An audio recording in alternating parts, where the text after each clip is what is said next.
আজকের কবিতা কবি সুকুমার রায়ের লেখা কবিতা সৎপাত্র।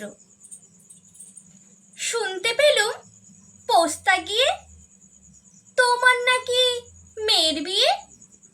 গঙ্গারামকে পাত্র পেলে জানতে চাও সে কেমন ছেলে।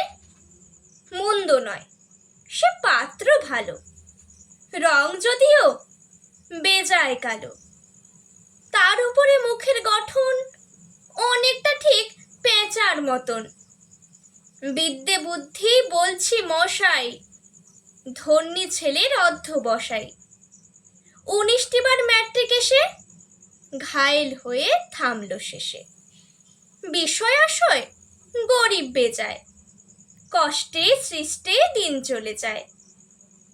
মানুষ তো নয় ভাইগুলো তার, একটা পাগল একটা গোয়া, আরেকটি সে তৈরি ছেলে, জাল করে নোট গেছেন জেলে। কনিষ্ঠটি তবলা বাজায়, যাত্রা দলে 5 টাকা পায়।